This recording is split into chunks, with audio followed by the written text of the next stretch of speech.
You ever get that feeling that our modern world, with all its amazing technology and all this information at our fingertips, can feel, well, kind of disconnected? Today, we're going to dig into a really big idea: how our whole relationship with knowledge has changed over the centuries, and what that actually means for the way we live right now. Sounds simple, right? But just think about what that really means for a second. We tend to look at our world as if it was always going to end up this way. But it wasn't. Not at all. It was built piece by piece, idea by idea, over a long, long time. And that's exactly where we're going to start, by digging up those unseen foundations. I mean, the way we're wired to think today, how we learn, what we think is important, how we try to solve problems, it all has this super deep history that we almost never stop to think about. So to really get to the bottom of this, we have to look past the usual suspects in the history books. We've got to go back to a time and place where knowledge wasn't just seen as a tool, but as this powerful, unifying force for an entire society. Okay, so let's jump back in time. We're going to look at this really fascinating model from the past, where knowledge wasn't just a bunch of random facts. No, it was seen as this complete integrated thing, something that could shape not just people, but whole civilizations. And get this wasn't some random, chaotic thing. In the historical Islamic world, they built a real structure around it. Education was systematic. Think of famous places like Baghdad's House of Wisdom. Science wasn't just a hobby, it was officially supported. You were actually encouraged to debate big ideas. And learning, it wasn't stuck in one place. It traveled across huge borders. It was a true ecosystem for learning, all designed to build real wisdom.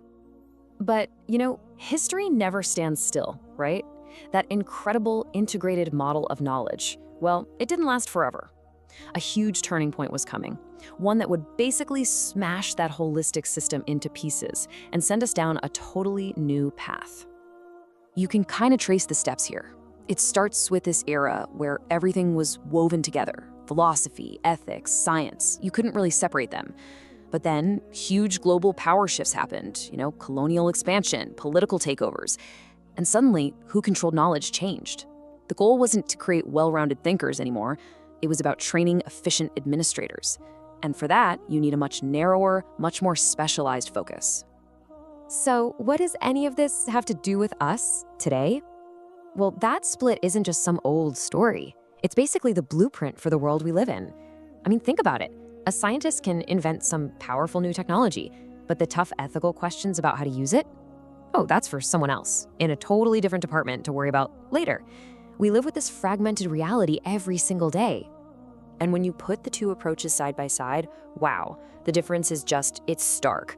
We went from an approach that was holistic and deeply tied to ethics to one that's specialized and often totally detached from any bigger moral picture. The goals shifted from creating thinkers who could wrestle with the big questions to training specialists for very specific jobs. And this is the absolute crucial point. We got all the incredible tools, right? The scientific methods, the institutions, the technologies, the whole shebang. But somewhere along the way, we kind of tossed out the original philosophy that was meant to guide them, the wisdom that gave them all meaning and purpose. And that's where we find ourselves, isn't it? It's this feeling of moving forward at a dizzying speed, but with no real map, no sense of where we're actually going. We're practically drowning in information, but absolutely starving for real wisdom. Okay, so this all leads us to our final and maybe the most important point of all.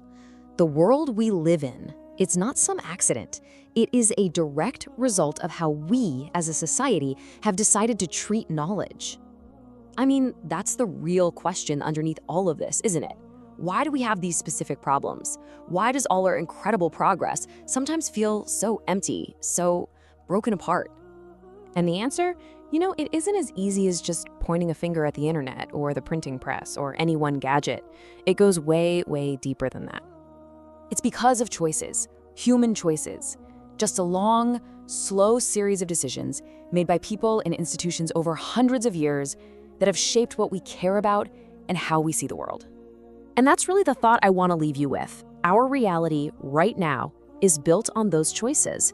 What a society decides is valuable, what it decides to teach the next generation, and maybe just as important, what parts of its own history and its own wisdom it decides to forget. Those choices made our world, and the ones we're making today will build the world of tomorrow. So what will we choose to remember?